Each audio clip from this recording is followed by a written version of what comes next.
Hey folks, it's Disturbing from Middle Aged Gaming, and I'm back with another rant about the Season 3 releases. There'll be another video coming soon where I go through all the rest of the stuff, which I'm actually going to talk about on the stream that's coming up, but I want to focus on the factions. So we've had the two new factions have been released, and we're going to talk about them, and then very quickly I'm going to explain to you why, unless the devs do something to change how the people allocated to servers, we're going to have a huge problem in server season 3. So first up, let's have a look at Variax. So they are going to have champions, which look pretty funky. They have a special ability, they're mounted, and they prioritize enemy units with the highest tier target unit next hit damage minus 50%. So you guaranteed, or you should hit their highest tier, unless it's being protected, and then they will start doing reduced damage. It's going to be really interesting. It's kind of against maybe things like Mummer Kills. It will be interesting, or those special units that come out at tier 4, so you can guarantee that you're going to hit them and reduce the damage around. But it's weird to have given them anti-Mummer Kill unless people were really complaining that evil was struggling to fight other evil with Mummer Kills. Even then, they're still pretty nice. I kind of like those. I think they'll be quite funky. It will be good to see them out in the battlefield.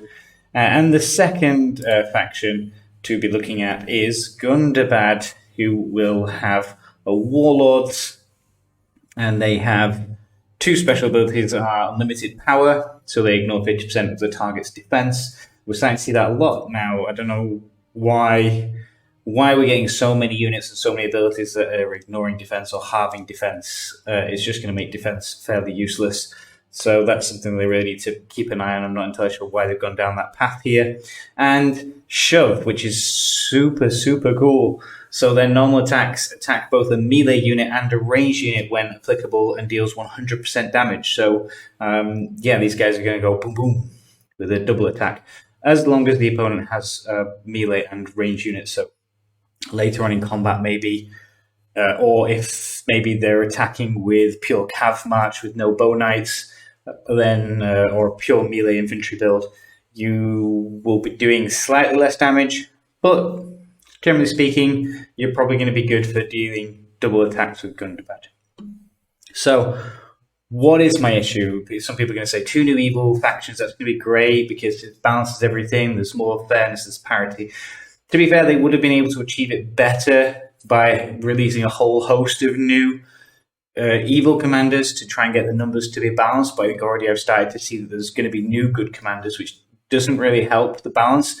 I understand it helps from a Moolah perspective, where they definitely want to keep good and evil guys both buying packs, but at the end of the day, if they could have had like a bigger swing, just had one or two good guys and give like 4 bad guys, I don't think that's going to happen, but it is a problem. Why is it a problem? And I did post on the game Discord about this.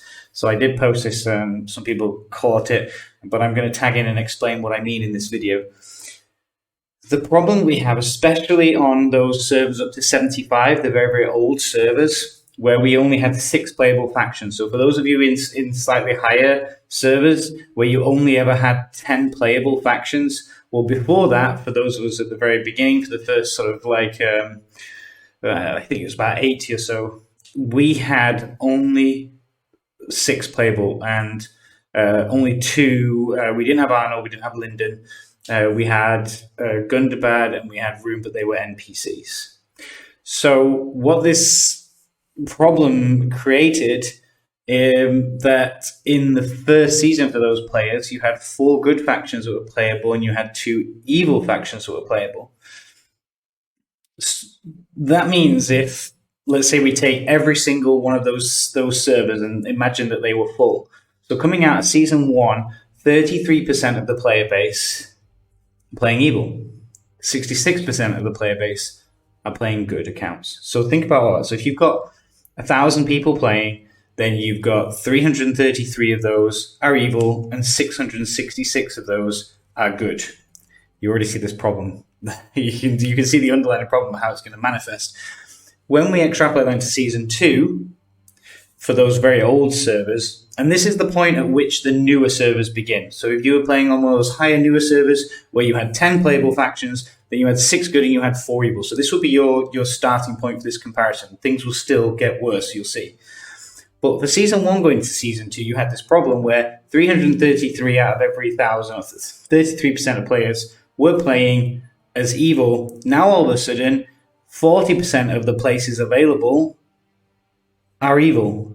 So 33% of the players are trying to creep into 40% of the gaps, which means that there's going to be more places, there's going to be more dead factions. There's not enough people to spread around.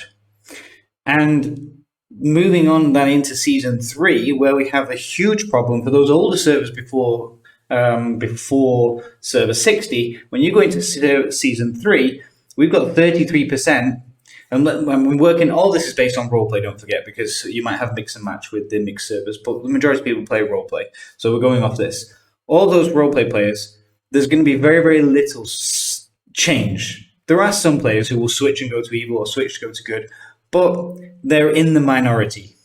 Yeah. You don't really see very often huge, massive fellowships of 100 people willing to switch, everybody taking that penalty, especially going into Season 3. So I'm working on the hypothesis that there's generally not as much switching going on. But now we have 330, sorry, going back to my thousands, I don't know why I did that. But we've got 33% of our evil players. Now they're going to have 50% of the available player base is going to be evil factions.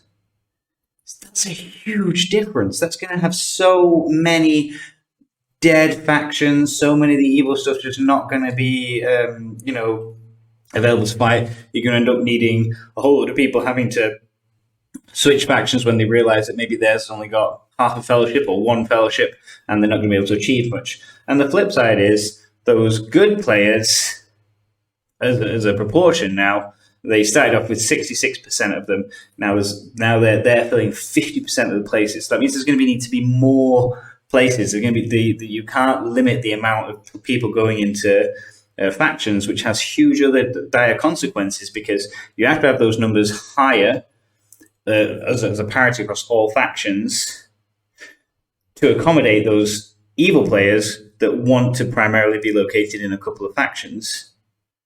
So that means that you've got to compensate by having even more higher faction caps for the other good guys spread around, because they're going to need it, because now all of a sudden you've got 66% of the original signups going into 50% of the places. So you just have knock-on consequences because you have to keep those places available. For those of you who want to see kind of what I'm looking for, maybe you're a bit more visual, here you can see if the Season 1 to Season 2 to Season 3, you can see that the good spaces have reduced, the evil spaces have increased. So now you're going to go Season 1 to Season 3, you're going to try and drag all those evil players in the red down, and there's not going to be enough of them.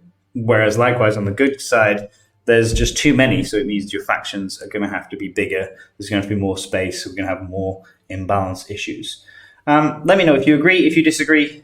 I foresee problems. I see major problems here. And hopefully it's something that the devs are aware of or they're going to address. There needs to be something to either encourage players to switch from good to evil to try and rebalance this without punishing them too much, maybe going back to those original Season 1 suggestions of having more evil commanders and then pairing off evil and good guy commanders to have shared respect, and that if you switch then you just get like switch between characters. Something like that needs to happen going forward, otherwise you can't just keep adding more factions into a mix, a player base that never was designed as balanced in the first place. Take care.